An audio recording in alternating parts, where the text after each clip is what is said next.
quem é Deus e quem é você?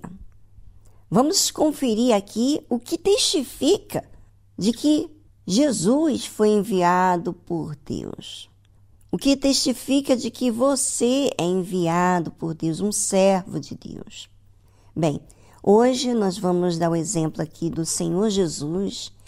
Ele disse o seguinte: eu tenho maior testemunho do que o de João Batista, porque as obras que o Pai me deu para realizar, as mesmas obras que eu faço, testificam de mim que o Pai me enviou. Ou seja, no caso aqui, o Senhor Jesus, ele foi gerado pelo próprio Deus, pelo Espírito Santo, através de Maria. Mas as pessoas poderiam pensar: eu não creio nesse conto. Ela ficou grávida do nada.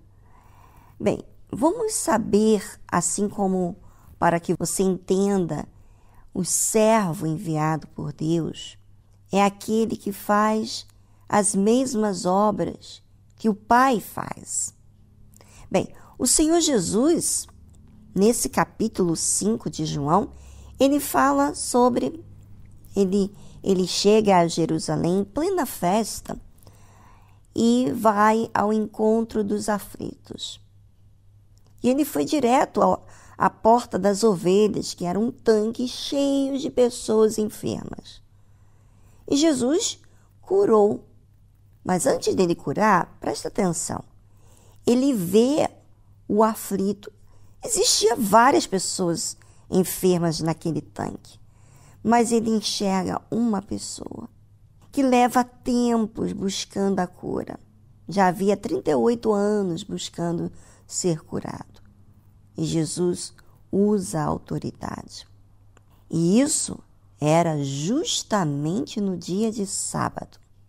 Entretanto, com essa situação, trouxe uma complicação para o seu lado, porque ele rompeu com a tradição dos religiosos que diziam que não podia fazer nada, não podia ajudar o semelhante. Mas esse não é o Espírito de Deus. Quando Deus outorgou o sábado para santificar aquele dia, o 7º dia, era para fazer para Deus. Mas os religiosos, obviamente, entendiam as coisas tudo à maneira deles e colocavam regras dificílimas, regras injustas.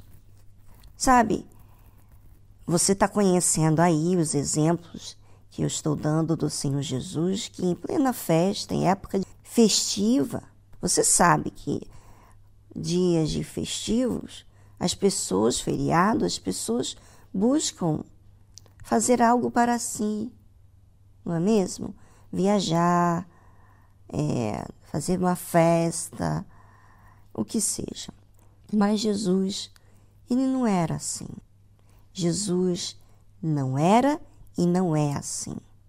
E olha só, aquele homem ficou curado. Depois Jesus encontrou com ele no templo e falou para ele, para que não pecasse mais, para que não sucedesse coisa pior.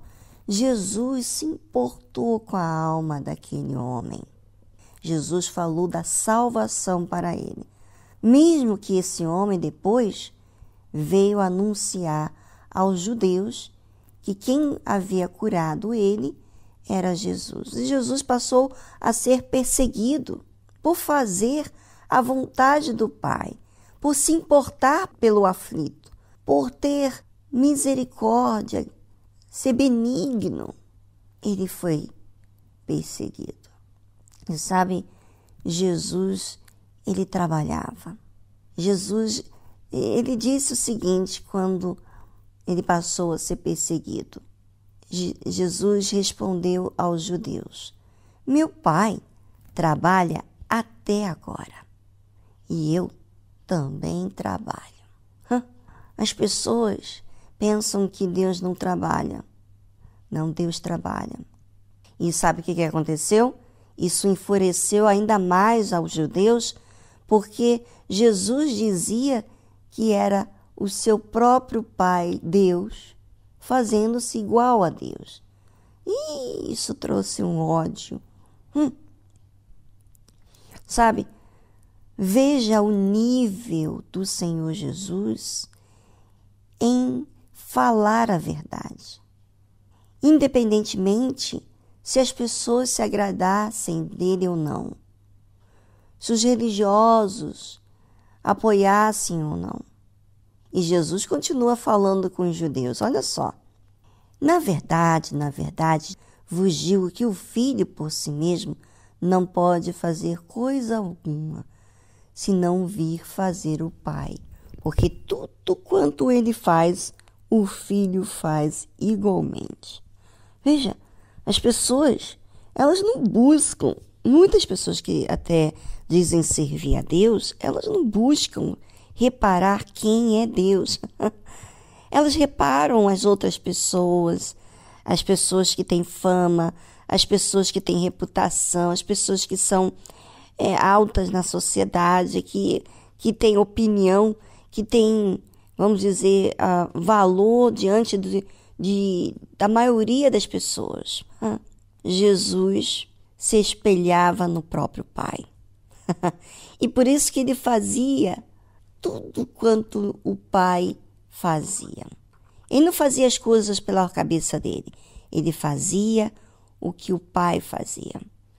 Bem, vamos a uma trilha musical. Enquanto isso, eu gostaria que você que serve a Deus, você que é um cristão, que diz ser de Deus, conferisse quem você tem sido.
É muito forte quando a gente avalia as nossas obras, mas obras estas que são escolhas, condutas.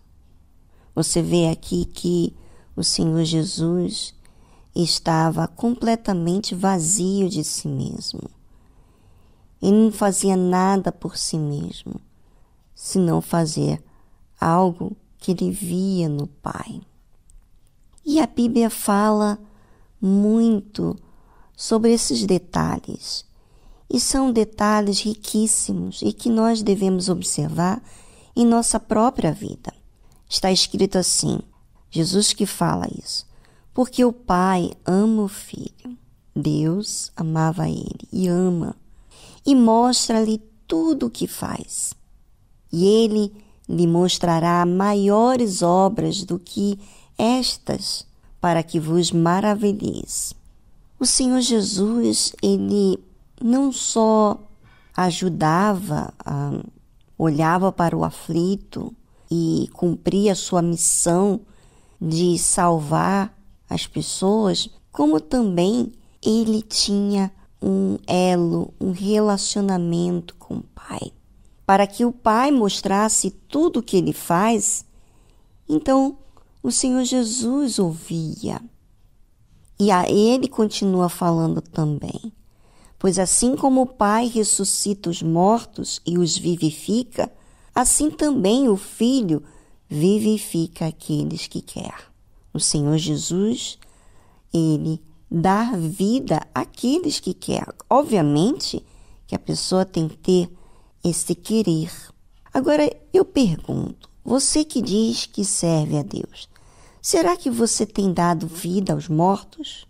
Vida aos mortos são pessoas que estão mortas-vivas.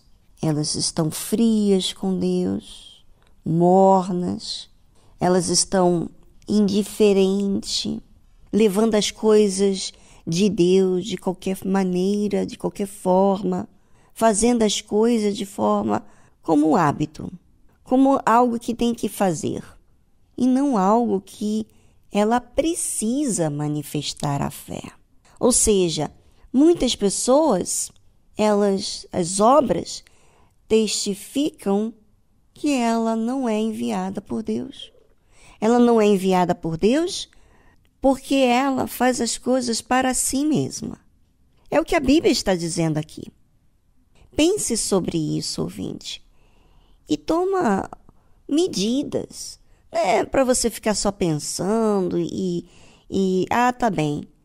Se você quer servir, se você quer a verdade, se você está procurando o que é certo, o que é justo, então essa palavra que você recebe, ela te dá um impulso, move você para agir, para fazer o que é certo, para corrigir, para assumir o seu erro.